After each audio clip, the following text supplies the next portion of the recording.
which is doing now. Okay. Great. Welcome to Sunday afternoon in Fascist Land. Yeah, great place Formerly to known be. as the United States of America. I'm Amanda. This is my channel. Penelope Gristelfink is a pen name that I use. I'm an author and an aspiring health coach and a psychiatric survivor. And this is my boyfriend, Alan Howe. Alan, can you say a bit about yourself, please? I belong to Amanda. No. I'm retired Air Force, 24 years, and for the last couple decades, since I retired, I've been studying international politics, democracy, and so on. And you ran for office. And I ran for office. Yeah, okay. A couple of times. a couple times. For a couple of different offices. For a couple of different offices. What was the first one? I ran for Congress, and then I ran for the Democratic nomination for president in 2020. And then again for a state house of reps. And then for Pennsylvania State House. All right. So, and then the international relations was a shared interest of ours. Although I do not have nearly as many years of study under my belt, I've dabbled in it, I guess. A bit of a dilettante when it comes to academics. But, and we met when you were running for office. Right. So, the coffee clutch concept came about after I started watching Robert Reich and Heather Lofthouse on YouTube do their thing on the weekends, and I thought this would be an excellent way for us to discuss books that we read in common, which does happen. But more importantly, I had this vision of a playlist for my channel because you're the first person that I've ever been involved with who actually sat down and read the psychiatric survivor literature, which was really key to me making a lot of, no, I wouldn't say turning points in my life, but it was very informative and liberating, and it's not well known still, and thank you for that. And so that was how I originally envisioned the coffee clutches were going to be, about all of those books. And that was going to go into the footage I was creating about me becoming a health coach to help people get off psych meds. But then things in this country took a turn for the worse politically. And you read this first, StrongMen, by Ruth Ben-Ghiat. It's been in the news. It's been in both of it's been in my feed, and it's been widely touted and discussed by all kinds of people online. And you read it months and months ago? It's been a while, right? Yeah, I read it after the election, sometime after the election, but before the inauguration. So it's not fresh for either of us, so forgive us for that. But we are here to discuss StrongMen, Mussolini to the Present by Ruth Ben-Ghiat. Well, I think it's part of an important larger topic. And one thing that, if anybody's interested in reading this book, they also should read one of the last things that Madeleine Albright has done for us, which is to write a book on fascism. So find Albright's book on fascism and read that too. But to bring you to a quick and concise definition of fascism so you can recognize it when you see it, I tell people that fascism is racism and religion and violence combined with authoritarianism. If you have those four elements, then you have a fascist dictatorship like we have here in the United States right now, and what we've seen repeated all across the country. But you need those four elements, and Ben-Ghiat talks about this as well. But the racism, if you don't have the racism and you just have religion and violence and authoritarianism, then you frankly just have organized religion, and that's been true historically for as long as humans have been around, from the Romans capturing Christianity for their own purposes to The Vatican. Islam spreading itself across the Middle East and North Africa and into Andalusia, Spain, to The Protestant Reformation. to the German principalities waging war at each other based on religious efforts. To it just goes on and on and on. And if you just have racism and violence and authoritarianism, then you have apartheid, like we had in South Africa, for example. But they get real fascism, like Albright and like Ben-Ghiat talk about. You need racism and religion and violence combined with authoritarianism.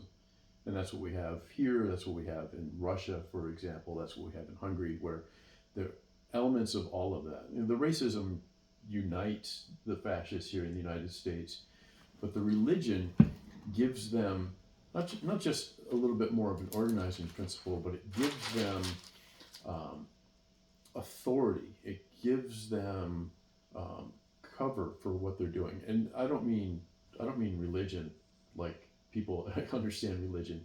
I mean religion like the memes that show Jesus and Republican Jesus, where the religion might take the name Christianity, for example, and people even use Christo-fascism, which is, for me, that's kind of redundant. But what it really is Trump is our savior. He was anointed by God to come down here and run the country and save us. And I've even heard that when I was out on the campaign trail during Trump's first term. People came up to me and said they honestly believed that God sent Trump to save the country. And they excused his racism or participated in his racism and wholly his fascism as part of that. Okay, so I have a question then for you. So what makes fascism more scary or dangerous than, say, the situation in the late Middle Ages, or I don't even know how to describe the time period, but many lives were lost in scenarios in Europe where you had different competing Christian factions. Mm-hmm. Like the 30 Years' War in Europe was deadly and costly, but it was not fascism, and we don't fear that kind of scenario developing here. So what is it about? Is it the authoritarianism? Is it about having more advanced economies? Is it about a techno-bureaucracy? What makes fascism more scary than that and more dangerous for us now? Well, there are a number of things.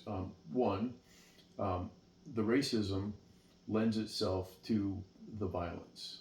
It gives a target for the violence, and that's where the violence begins. It started with outgroups in Germany. They went after Jews, for example, not Jews as a religious thing, but Jews as a culture.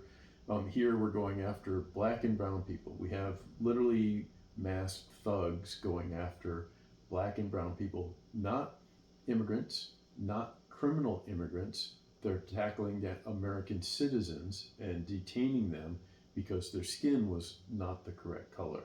So the racism really amplifies but gives purpose to the violence. And so it continues and it persists. And of course, the authoritarianism part of it undermines and destroys democracy. And so in the end, every population has more power than the strongmen, than the autocrats, than the dictators, than the tyrants. But it's much simpler for the public to enforce its will in a democracy than it is in a time of fascism. Do you think there's an element of utopianism in it, as in communist Russia, or do you think that it's a more potent or more mobilizing for people, and that's more motivating to violence? Well, I mean, if you go back to 1930s, 1940s, Germany, then Hitler said yes, there's going to be some utopia. To purge society and to start doing social engineering What, and whatnot. what we're experiencing here in the United States is a senile fascist dictator who couldn't describe a utopian if he wanted to. He can't point to something in the future. He points back to make America great again, to go back to the 1950s, back to the era of Jim Crow and things like that. Right. And his followers, by To and an large, imaginary past. That's really right. That's what I'm talking. When I talk about utopianism, fantasy, thinking an imaginary past, a past that never existed to begin with, and that's what's because you literally can't recreate any kind of past, but you especially can't recreate a past that didn't exist to begin with. I've never seen an interview with any of the participants in this mess that we have going on right now who could describe that. And I think if you put three of them together and said, describe where this is going, you would get three completely different and quite inane answers. Actually, they don't have an idea where they're going. Well, I have about 5 points in reflecting for today's discussion. And my third point is actually that the book was extremely helpful and illuminating, but one thing it didn't help me anticipate as well as I would have liked is the development of Elon Musk's ascension to Doge and this efficiency department. Although her core concept of corruption, but one thing about Musk is that it was like he came in and over MAGA, over Trump, he formed this sort of cynical exoskeleton, this carapace of rank corruption that I didn't even anticipate would be that balls out. And it scares me more than anything I have read in StrongMen to see. And I know he's sort of flamed out, but I have fears and I have reservations, and they go like this. I think that Musk is such a cynical, self-interested operator. I think he is so nakedly, transcendently against democracy and such a whack job. But his ability, due to his wealth, to sort of swoop in and have this overlord role over the cabinet and over everybody very much concerns me, because people keep calling him like, oh, he's like Edison or Tesla because of these energy projects. But what I see him as is he is like P.T. Barnum, and he is looking at these people as circus performers. So when he sees Trump, in my opinion, in my analysis, when he sees Trump, what he sees is a blunt instrument for him to use. And he does not have any real respect for Trump, because I don't know if what is said about Musk's intellectual capabilities is overblown or not, but I can tell from watching him and watching Trump that one is smarter than the other. And usually smarter people know that they're smarter than the dumber people. And what I see going on is that this outsider, this neo-Nazi South African with this weird family history that is chilling to the bone, okay, and this apartheid ideology and this hand over here and what he's doing in Europe, it's disgusting. It's nakedly Nazi-esque. And he's such a cynical operator. He's doing things out in the open because he sees Trump as like Trump's role is actually not as a leader anymore. And more, this is bearing out. More and more, Trump is being used as a propaganda piece for others. And that is what is frightening to me. Well, Musk is a very wealthy man with a debilitating case of Dunning-Kruger syndrome, who came in promising that he was going to fix the government, who was going to establish a new government that operated at half the cost of the existing government. He was going to save us tons of money. He was going to hand everybody a $5,000 check from the amount of money that he saved. And all he was capable of doing was firing people that we need and destroying government departments that had to be rebuilt. He created, through that process, in 5 months, he created nothing. But it was more ideological than that, because what he created, look at, for instance, what they did with the Institute for Peace. Well, you're reading reports of them trashing the place, smoking pot, leaving roaches in this nonprofit that they. So what they're doing is they're setting precedents, like Kristallnacht, like brown shirt type people. They're going in and they're being basically rich ass vagrants in front of the American public to create the spectacle, the political spectacle that they need. It's called creative destruction, and they'll go around, they'll claim to have this economic ethos of creative destruction, but it has to actually become real violent destruction. Yeah, but it isn't creative destruction. It's just vandalism. All they're capable of is vandalism. But that's how the Nazis started. They started with They started breaking windows and burning shops down before they started the actual pogroms. Again, they're all fascists. Musk thinks he's a genius. He built nothing in his time in the federal government. Hitler thought he was a genius too. He's only a vandal. He bought himself access by giving Trump $250 million, and that's it. There's nothing more to it. It's just corruption. It's just vandalism that we're going to have to reconstruct and rebuild.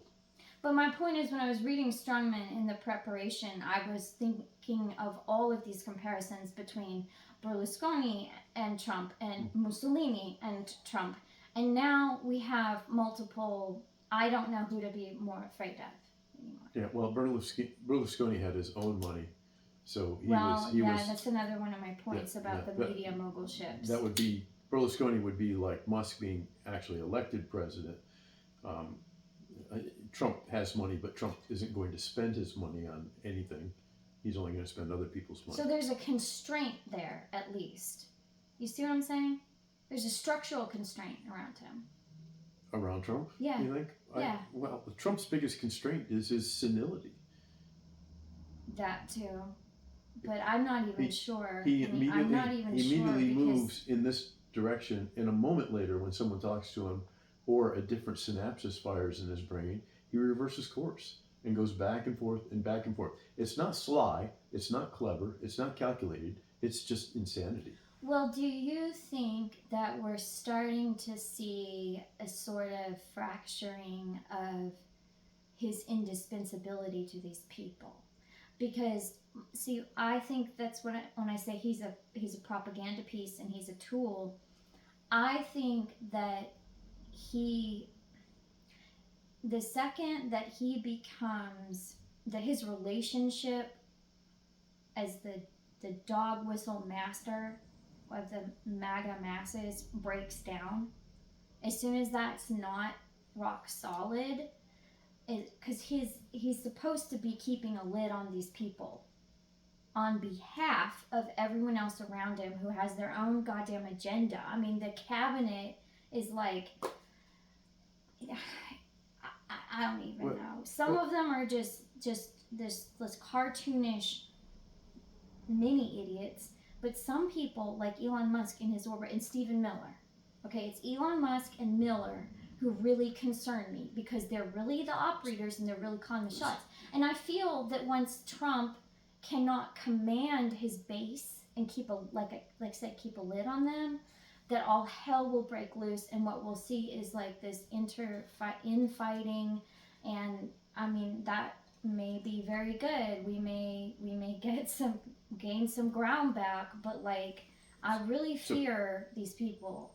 So again, beyond Trump. again, the elements of fascism are racism, religion, and violence combined with authoritarianism.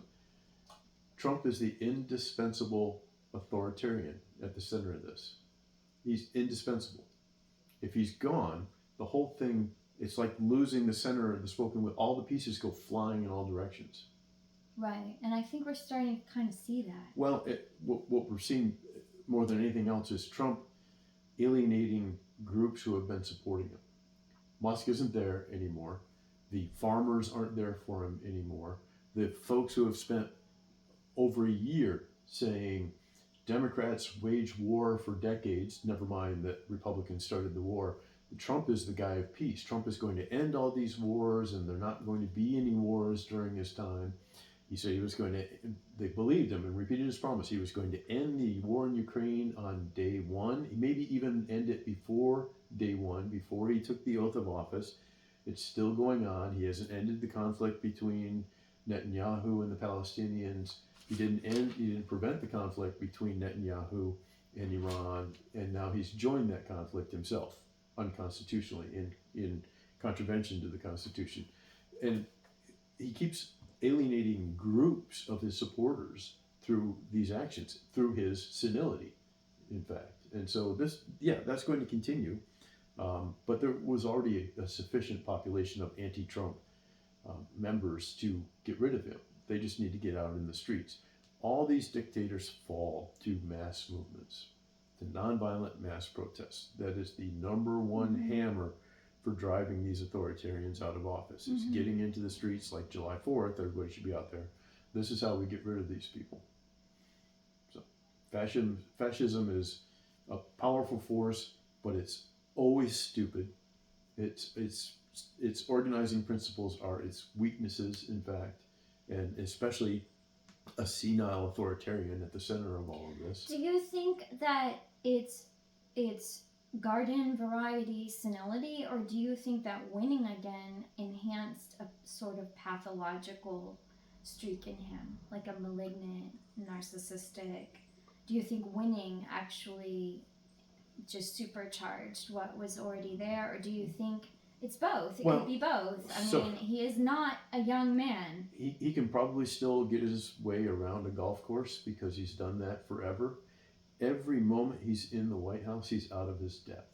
Every minute in the White House, he's reminding himself, and you can see it in his remarks. No, he has no idea. Okay. He has no idea what he is doing or how to solve any of these problems. But see, when you say he's out of his depth, you mean he is out of his depth and he feels that. He knows. He knows. No, I don't think he does. Because I think that he has a straight up case of malignant narcissistic personality disorder. And I hate to use personality disorders. I have all kinds of issues with them. I think it's unethical in general. But these people, when they genuinely do not have the self-awareness that it would take to, for instance, feel out of one's depth. They don't. There's a clip making the rounds now of all the times Trump has said, in the next 2 weeks, or in 2 weeks, or I'm going to give them 2 weeks. And he says that every single time because he does not have an answer. He says it in place of giving an answer to a question because he cannot answer the question. He doesn't know how to fight inflation. He doesn't know how to make trade deals. But he doesn't know that he doesn't know that. Well, he does, though. He does. I don't think that he does. He does. Because he certainly knows he hasn't solved these problems because people keep reminding him he hasn't solved these problems. But you too. He has Dunning-Kruger for sure. Okay, but you, in our earlier discussions of other dictators such as Putin and Xi, you have mentioned the dictator effect, where they isolate themselves and they restrict the information that flows to them. They use their power to then create the world that they want to hear about. So they don't want any competition. Well, they don't want any competition for their own ideas, and they end up being surrounded by yes men. Trump is a little bit different, although he has surrounded himself with yes men. He's been much more purposeful about that. He doesn't want anybody that says anything bad about him or contradicts him or anything like that. That's why For example, Tulsi Gabbard might be on her way out because she said correctly that Iran is not building a bomb, and now she has had to reverse herself to do the yes man thing. But the issue, the more concerning issue with Trump again, is that all he cares about is the yes man thing. Putin and Xi have national projects that they're working on. Mm-hmm. Putin wants to restore the Russian Empire. Xi wants to expand China into Taiwan and into the South Sea, etc. And so they actually have plans and purposes and they're pushing through this. Yeah. But their efforts are undermined because they decided to be the authoritarian, decided to be the tyrant, and now no one dare tell them they're wrong and they're moving in the wrong direction. No, people will tell Trump that he's right. They'll avoid telling him he's wrong, but then they know that they can play him, that all they have to do is whisper in his ear anything associated with him becoming more popular, spending more time on television. If he does X, Y, or Z, and he will do X, Y, or Z. He does the thing the last person talked to him suggested, unless someone intervenes before he gets a chance.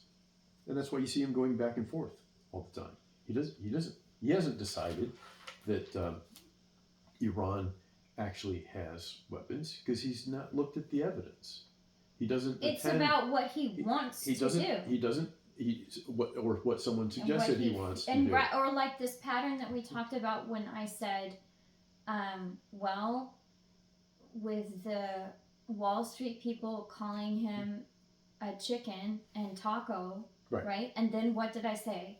I said, now he's going to be a military something. Well, because Ruth Ben-Ghiat actually said that pattern would emerge in interviews, and I got that from her. So he said he wants to be a war president, and again, all you have to do is whisper into his ear that you're going to be on television a lot, and you're going to be really popular for solving the Iran problem by bombing these sites. He didn't solve the Iran problem. He convinced Iran more than they ever were before that they need nuclear weapons, because when you have nuclear weapons, countries don't do this to you. So I want to talk, because we've talked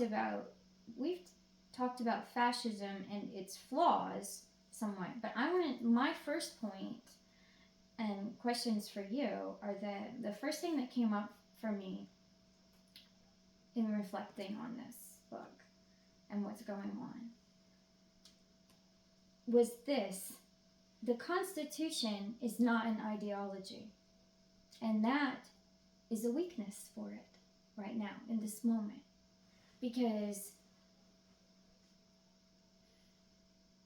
ideology is powerful. And yesterday I was listening to a video about Albert Camus, whom you admire, and how and the functional melancholic guy was talking about how Camus looked at the abyss, the existential abyss, and was observing in the run-up to and during World War II how people clung to religious ideologies, nationalisms, and fascism, and Nazism, and all these isms, because they couldn't handle the truth of ultimate meaninglessness, that there might be absurdity in the universe, that things that might not make sense, there might not be an overarching order. And he observed all these people falling prey to ideologies because they couldn't handle that emotionally. And then I started thinking, well, the way that I was raised to think about my country and democracy and the Constitution when I was a school child taking civics class. I took civics in high school. I actually had to do that. It was framed like we had already had this history under our belt somewhat. And so the controlling document for the government was sort of framed as a bulwark against ideologies in a way. It was going to save us or prevent us from the tyranny of one religious or national ideology taking over, because it was written for that purpose. And then I didn't know as much then about Enlightenment thinking, so I remember, but it's not an ideology. And then I started thinking, well, is democracy an ideology? Because I don't think it is. And could you speak on what your thoughts are on that?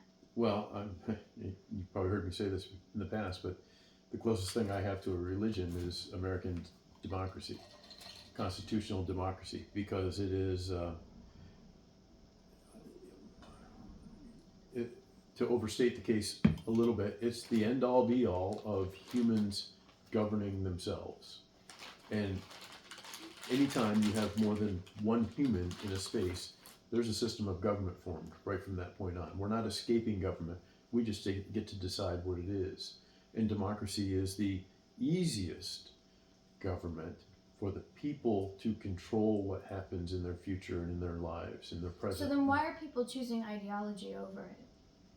Different ideologies over it? Mm-hmm. Because they're making mistakes. Why would you choose fascism over democracy? Because you've made a horrible, horrible mistake.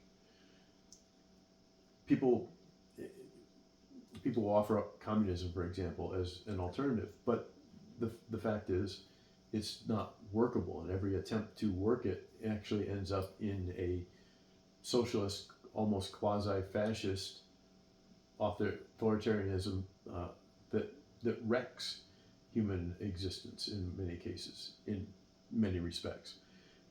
This is the way we have to go. The problem is, even a constitutional democracy, and I've spent my whole life doing this, is vulnerable to domestic enemies. I took that Air Force oath over and over and over again, and defend the Constitution against all enemies, foreign and domestic. So what would be a domestic enemy? Well, did anyone discuss that with you when you were taking this oath? No. And was there any discussion of how? So that's what you have to dig into that yourself and understand that as we're seeing, any elected president who decides he wants to be an autocrat and can convince large portions of the enforcement parts of the government to go along with him has the chance to destabilize and maybe destroy democracy. And there's no real evidence going on right now that we still live in a democracy, that more importantly, that the Constitution still is an authority. Trump, honestly, every day, believes that he is above the Constitution instead of below it. There's some action, there's some, yes, completely I know. below it. Yeah. And of course he has enablers, because pushing him pushes their agendas as well, and he's easy to steer. Well, I guess I would mildly disagree with you. I don't think it's as simple as people are making mistakes. I think people are under enormous pressure, and I also think that people are making mistakes due to certain changing the way that people handle information and receive information, and form groups now due to the internet and online media sources and whatnot is vastly different than even when I was in college. And so I think there's pressure that's driving the need or the compulsion to ideology, and then it's like the accelerant is the internet, is the changing media landscape. And I say making a mistake because the people, the Republicans, the Republican voters who are in favor of this fascist experiment, who think that racism, religion, and violence under Donald Trump, under the authoritarian, is the way to go, are going to find out that the helplessness they're trying to escape under democracy is going to be compounded 1,000 times under fascism. I know, because their poverty is going to be compounded It's a mistake. Yeah. Their civil rights have completely disappeared. Mm-hmm. And they haven't experienced that yet because the fascists in the streets are still occupied with black and brown people. Mm-hmm. But they will the drain if on them if to they make could- to keep that up, to keep the deportation machine alone up, and then if the they could failure concede, of Doge, the tariffs, the callousness in the big beautiful bill, the classist, derogatory, let us just squeeze everyone dry, the jets from Qatar. I mean, yeah. It's going to cost people. It's going to hurt people. People are going to be hemorrhaging money. If fascism could succeed, it would start picking up first by accident and then intentionally Republican prior supporters of Donald Trump. And when white American citizens are picked up by the CBP or ICE or any other group like that, then the outrage is going to reach peak proportions. But we're not even going to get to that point because there's a whole list of people they got to go through. They don't have the resources to get through even a portion of their list. It's black and brown people, LGBTQ people, the opposition we're seeing the opposition candidates. We've already had. Then we're going to see mentally ill people. We've already had immigrants break out of facilities mentally because they ill can't people, people who are somehow not able to articulate a case for themselves. Anyone with that kind of background, former journalists.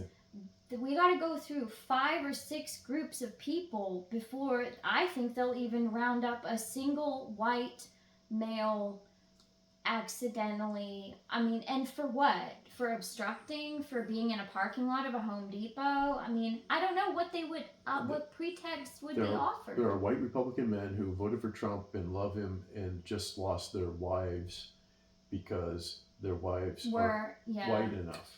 I know, but and that's so again, just the elements of fascism conspire to undermine and destroy fascism. It's not, with the exception of Spain, it's just not a lasting approach to governing, and Spain just simply got lucky.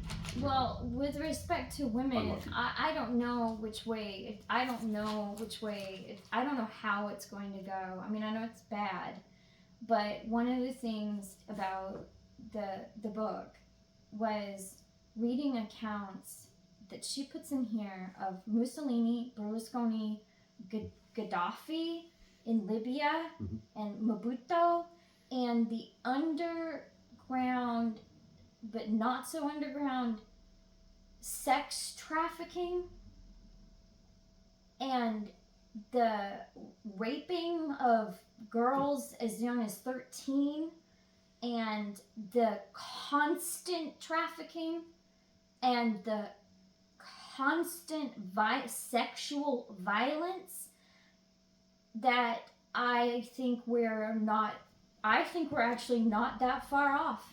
If you look at Trump's behavior, if you look at like Matt Gaetz, if you look at, they want to know, the MAGA people are upset about the Epstein files. That's not shaking out the way that these moral crusaders, because a huge swath of these people were sucked in. And the false crime narratives. That's what intrigues me.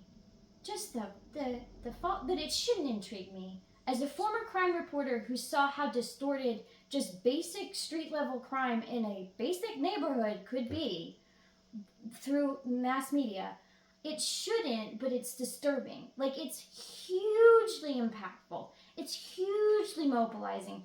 But all of these people out to protect women from getting raped by the ugly Mexican cartel, and the children. Let's not forget about the children. These people, but no level of evidence like that. This is, but we're not far off. We're not far off from the MAGA people closing ranks enough to have their own fucking trafficking ring in and out of the White House, because look at what else they've been able to flagrantly get away with. And all this pro-natalist weird ass shit with, I mean, I told a coworker the other day, I was like, I get up every day and I'm terrified to the core, but I'm also laughing my ass off. It's hilarious and revolting at the same time. Musk apparently can't pee right, and Trump shits his pants, and we're talking about sex. They're having, like, it's, I'm just like, what? And it would make such dark comedy, except that the real life consequences for women and girls, once you take away, and now you've created a situation where what ICE is doing is actually going to make human trafficking worse, because ICE is enabling real kidnappers, as we've discussed, to impersonate them. And then all the deportations that do occur are going to make the deported population, once they get somewhere, if they're not in CCOT, which if they're women and children, they're going to be dumped somewhere, and they're going to be made 10 times more vulnerable to exploitation. And the whole chain is going to start over and over again. And so we're creating conditions for Handmaid's Tale advance, like in the later chapters, when you have the brothels with the generals and the commanders, where they go to get their yayas out. That's happening now, and we're going to explode it. So I'll say again, the elements, those 4 elements that make up fascism undermine fascism and undermine strongmen generally. It's the abuse of power that generates enemies in opposition to the regime. Right. And so it's happening now. We're watching communities, unarmed, nonviolent communities, assembling in mass to drive ICE out of facilities, out of neighborhoods, out of Dodger Stadium, and on and on and on and on. And this is growing as the abuses of the fascist regime grow. When people get the power to wage violence on people, like the thugs, or the people in the White House, including Trump, unless they're George Washington incarnate, they will abuse that power and generate enemies. And as I've been telling you the last few weeks, Trump doesn't just like pick up an enemy here and an enemy here. He picks up whole classes of enemies with the things he says and does. But here's where it turns into sexualized violence and sexual violence and assault, mass assault. When people get the ability to abuse power, they become addicted to it. Yeah. And so money's not enough, and violence isn't enough. So what's the other outlet? Well, frankly, just rape. What happened with Rwanda? What happened in Bosnia? Yeah. Right? So that there's the energy will go until the energy doesn't have any more prey. Well, the energy to supply it. The energy has to go out of office and into prison, and that's on all of us. Right. It has to be met with opposition, or it will it will run through a population until there's literally no body left. The antidote to strongmen, the antidote to fascism, is people in the streets, like we saw on June 14th, like we're going to see on July 4th. Because we're not the same kind of population. We're not a Balkanized community. We're not an African nation that's underdeveloped. People in the suburbs are not going to tolerate troops of deputized fake law enforcement wanting comfort women all of a sudden. They're just not going to do that. Like MAGA people are not going to offer their daughters to be some kind of support force for that. They're just not. Yeah. Well, they won't have to offer. They'll be taken ultimately if fascism runs its full course, which again, not going to happen. Can't be allowed to happen. We need protests on First Street Northeast in D.C. between the Supreme Court and the Capitol, because the first and third branches of government are terrified of Trump right now, and they're terrified of the wrong thing. They need to be terrified of we the people and allied with us against Trump, because if they don't, we'll have to sweep the whole thing off and start over. Well, this is random. This is a really random question, but she started this, I guess she wanted to look at the modern era. So she Right. she started with Mussolini. Right. But I don't know anything about Napoleon. I mean, but it really, I think, couldn't you kind of trace it back to Napoleon? Wouldn't he be the first strongman? Well, he would be the first of but, Western but civilization, there's been Western Europe. I mean, we have a long I don't history. want to go back to like the Mongols. I don't want to go back to Genghis Khan. I'm just saying. It's again, if you have one person living alone on an island with not another person around, then there's no form of government there. That person just has unlimited rights, does anything he wants to do, anything she can do. As long as she has the capacity to do something, she can do it. No one will stop her. As soon as there are two people, you have government. The form of government is the only thing left in question. Is it going to be one person dominating the other person? Are they going to cooperate? That's it. Are they going to take turns being in charge? Like the ancient Athenians did, where 500 of the citizens met routinely to run the government, and those 500 were rotated throughout the population. This the simplest, most instinctive way that we decide what the government is going to be is the strongest person runs the show. So we've had strongmen. They're not new. They're not new, and the ones that she uses are in many cases they're kind of petty compared to some of the strongmen that we've had in history. Quite petty. Mussolini's biggest concern was having sex. Yeah, I know. Being in power and having sex. It was weird. That was it. It was like, how did he get all this other shit done? He was apparently such a sex addict that he was, and the rest of the time taking selfies. Violence swept into power, right? He created violence and said he was the only one who could fix the violence. But then, especially like take Hitler for example. Hitler delivered things that people wanted, and so he could persist and do his own things. Right, that's what was my concern, that Trump would actually lower the prices of things, and then we'd be stuck with them. Again, and then Trump is a blatant example of Dunning-Kruger. He thinks he can fix all these things. He doesn't have the first clue how to do any of these things. Not the first clue. He has no expertise in anything. He doesn't read. Some people say he cannot read, and if with that kind of a background, you don't have the wherewithal, you don't have the knowledge. He doesn't listen to other people, just like Xi doesn't want to listen to other people, like Putin doesn't want to listen to other people. And so you have only the sparks in your own brain to provide solutions. And they're not geniuses. None of them are geniuses.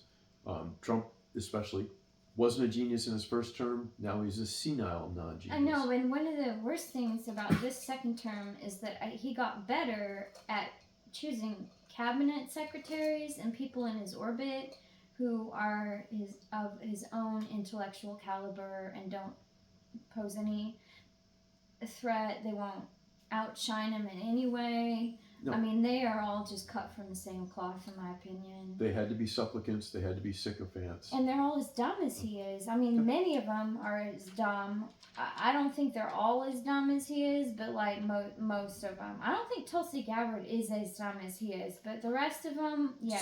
So I was at a campaign event with Tulsi Gabbard. We both spoke. I spoke to her. Both gave speeches. I spoke to her a little bit afterwards. Let me assure you, Tulsi Gabbard is an idiot. Okay, I feel assured. Thank you. Full on idiot. I don't know. It was maybe something about her. I just didn't think she was Christy Noem. Oh my god. Oh my god. Oh my god.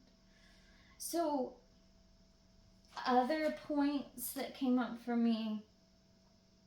The relationship between the rise of fascism and emerging or changing technology.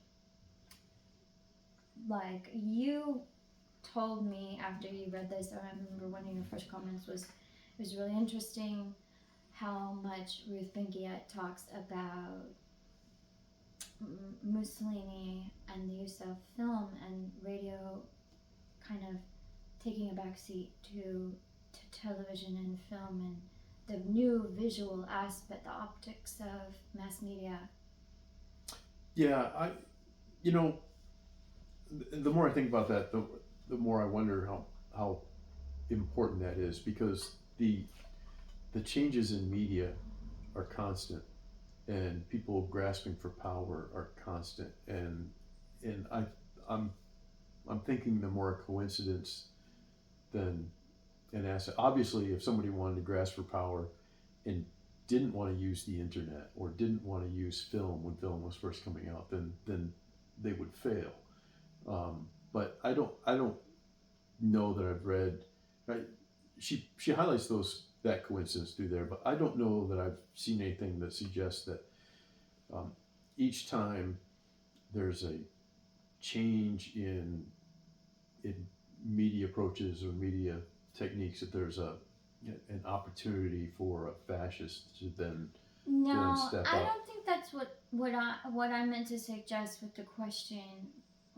I didn't I didn't extend the thought enough. So I was thinking about Musk, and in my book about mass shooters, I wrote about how technology creates angst in Mhm. people. They're afraid to become obsolete. They have economic fears that are triggered. Yeah. And so they also, because they're afraid of this in popular culture, and you will see this among the Gen Z followers of Musk, and you'll see this. There's a lot of commentary now, and I don't know how much data there is to support it about Gen Zers becoming MAGA and going red. I just don't know. I haven't looked into the data. But um, when there's something that inspires fear in a population, it will also inspire reverence and worship. And certainly that has always been the case for Americans and technology. If you even look at the relationship between Americans and the automobile, you can see that relationship. And so I don't think it's a coincidence that Musk and the Silicon Valley and the Curtis Yarvin set have entered into the equation the way that they have, because there's something about technology that creates deep, inarticulate, amorphous fear in people that I think creates a subconscious attractive factor. They want to align themselves with the winners in advance because it will give them a sense of safety. Fear for sure, but the the fear that we're using right now, right, is the same fear that Hitler used. It's outgroups that are causing this. So technology is not going So to cost you. Let's redirect the fear away from the purveyors of this technology that very well may cost you your job through automation, and let's talk about immigrants and how bad they are, and how they want to rape you, and how they want to steal from you and sell drugs to your son. the technology concerns are probably things like AI and crypto, for example. Well, and TikTok. TikTok is a Chinese invasion, but in all of those cases, it's a faceless. Trump. All of those cases, it's a faceless enemy. Trump is grasping those things and convincing his followers that those are just fine. Right? He just extended the ban on TikTok, extended the implementation of the ban on TikTok. Again, delayed it again. He's in cryptocurrency himself because he thinks he can make money that way, and he supports AI because Musk told him AI is a good thing. But if you're a 59-year-old about to retire in a couple of years, a warehouse worker, and you don't know what's going to happen with your 401k, and you don't know how to manage and handle all that, your worry and your fear persist. And so along comes Trump and tells you to be mad and fearful at illegal immigrants, and you go for it. I mean, yes, this is what I see going on, but I'm just like. But again, the racism is the commonality for all these. That racism, these people didn't become racist because Trump said these things are bad. Trump has always been racist. and he's always affiliated himself with racists. He's always coddled and elevated racists, not even not as a distraction or anything, just because it resonates with him. Yeah. In 2017, the neo-Nazis marching in Charlottesville included, quote, very fine people. Because that's who he is. He's of that. I think it's like Get Out. He's of I that. really do. I think it's like that movie Get Out, the Jordan Peele movie, where the white people they use a woman to lure a black man, and they're really like taking over the bodies of black men because they're jealous of their prowess and stuff. I think it's really like that, really fucking in their heads. I don't know, but like it's really because some of the propaganda films, like the Christy Noem and the dragging of people bent over with the chains and the gore of it is so hair raising that I'm like it's that this is like I don't think my comparison is overblown. I don't care what people say. I don't think it is. That's a demonstration of the violence expected by fascism. Yeah. I mean, and there's a lot of psychosexual elements to it too. There really is a lot of psychosexual elements to it. One wonders, like. But again, the answer is get out in the streets. There's only one way to defeat this. You've got to get out in the streets. You've got to bring your friends with you. You've got to be out. You've got to go July 4th. All anti-fascist actions are legitimate. You've got to join everyone you can and bring your friends. So another one of my points is that I think one of the problems here is that fascism has been treated as a thing that only college kids need to understand, and even then only those who major in history. So even growing up, we didn't talk about fascism a lot. I didn't really know what was fascism. I thought, well, if I want to major in political science or history, that I could get into that. But I was taught about democracy and I was taught about communism, and I was not taught about fascism. And then like we're not teaching so much in school. And so what do you think about that? Well, communism was there at the time, and fascism was defeated. In fact, we joined forces with communism to defeat fascism. So good point. I didn't think of it. So there was a thought until kind of recent history, the last 10, 15 years, that this was not going to be a real problem, but that was a mistake. But it really doesn't matter what is undermining and attacking the U.S. Constitution. It doesn't matter whether it was a communist insurgency, whether it's fascism. The fact is, our Constitution, our commands to the government are being subverted and undermined. There's only one entity above the U.S. Constitution. It's we the people. Trump thinks he's a second entity above the Constitution. Yes, and Russ Vought thinks this is a good development. We need to correct that. And other people think flat out that we're just going to transform society away from the Constitution altogether, and they've been having, and that's what the Project 2025, and the fact that these motherfuckers put it in writing. It wouldn't matter if Trump was a brilliant, nice guy. If he was kicking the Constitution to the curb and doing what he wanted, putting himself above the Constitution, and thereby above we the people, that's a threat to us.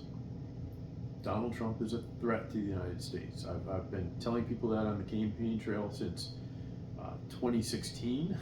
I have been, 2017 is when my campaign started, but I've been telling people that before then.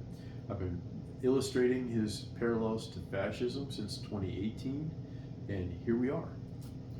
He's gone fully fascist. We have a fascist dictatorship operated out of the White House, and it's on us to stop it. Okay. I wanted you to talk about what you see going on with the media. And I want to preface that by saying that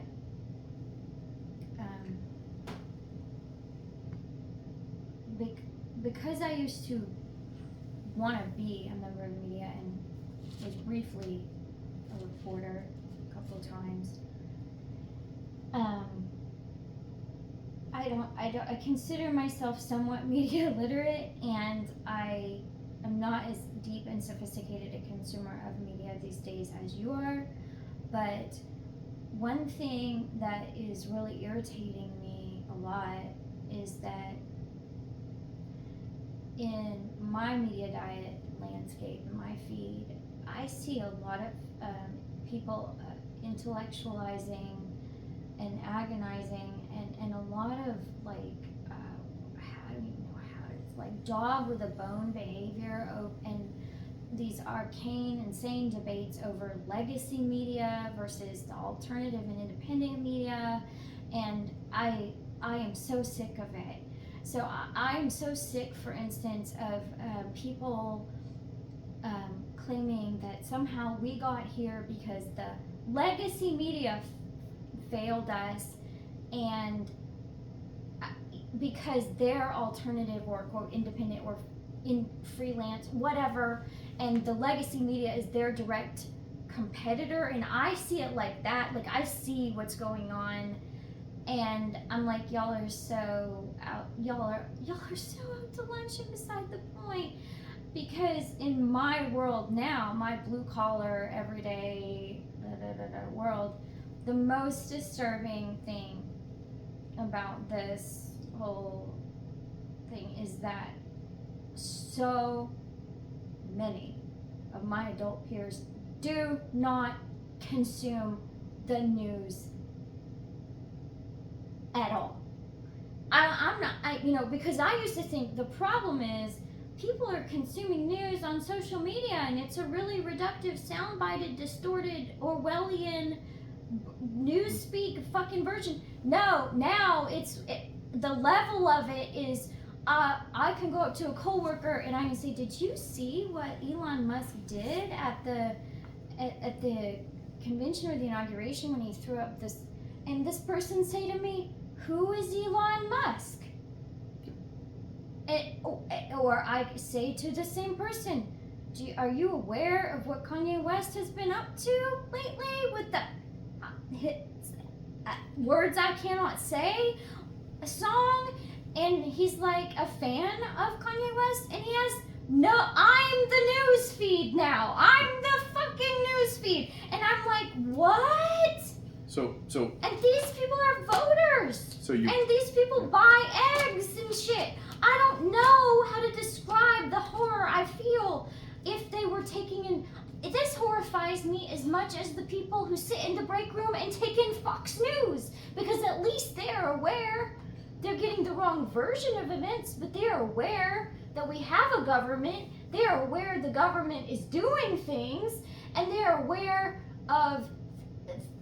I can't even describe the horror. People not watching any news. None. I will say it again. We have in the United States an overarching epistemological crisis that is at the root of every single problem we have, especially every problem that we are incapable of solving, like climate change, like the rise of fascism, like balancing a budget, like saving Social Security, like providing health care to everyone at the same level and cost that European countries can. And part of that problem is, and part of the crisis that we're experiencing right now is educated, informed voters, people who have at least a high school education and a little bit more, who are attached to the news and know what's going on and who go to the voting booth, are the lifeblood of democracy. And if you do not have them in sufficient numbers, then you will lose your democracy. Well, talk more about unions, because it's the same relationship. This is where we are. Well, and that's, Haggard and Kaufman's book about democracy, dictators and Democrats, looked for reasons why democracies persist and reasons why democracies replace dictators and vice versa.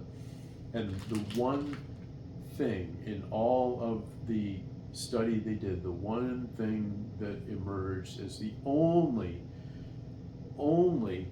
indicator that a democracy would persist or replace a dictatorship was participation in unions, Right. because it creates that habit of being educated to get the It job, creates a sense being of agency. being informed, And it creates and people voting. looking at structures and it's, feeling like they have agency and it's a s- understanding the agency and the structure and where does this fit in with this. it's a small democracy that leads to bigger Yes, democracy. it is. It did in Poland, Yes, it it is. does everywhere. So the loss of unions in the United States has been a major problem. A major problem. Yes, I agree. So. Well, I did what I could. I don't know if that's honest. I don't have anything more. Do you have anything more? No, just get out in the streets. Get out in the streets. If you don't destroy fascism will destroy you. So you don't think it's sufficient to be at home on your social media and posting? You think street level I think action is everything's important. Everything is important, right? If you're on your social media recruiting people to get to DC on July 4th, then you're doing something meaningful. But get there Well, yourself. I'm just afraid that the platforms ultimately will get shut down and threatened if it gets that bad. So, so people who are unaccustomed to community action and unaccustomed to physical, like in real life, IRL people, then yeah. Well, it's entirely possible that Trump will shut down Blue Sky, for example, or Facebook or whatever, although I think that's somewhat unlikely. But if he does, it will be another class of people that he has alienated. Yeah. You know, there are people in this country who are supporting Trump who think that the First Amendment as well and as the the ability to owners, associate with as other well as people. the owners who will activate the court system. Yeah. They will go to the court system with big AED paddles and put it on and sue it and be like, wake the fuck up and get us our money back. That's what they will do. So Trump has lost in court over and over and over again, but every time his response is limited to the very specifics of that court ruling. He's not reversing course, he's not doing anything. He's just taking his hits as he goes along, doing whatever appeals to him at that senile moment. So, senility is no way to run a country. No, that's it. That's a good. We can close with that. Yeah. All right. Yeah. All right. Thank you, honey. I Thank you. enjoyed this. Did you enjoy this? I enjoy everything with you. Okay. You're gonna have to do a lot of editing.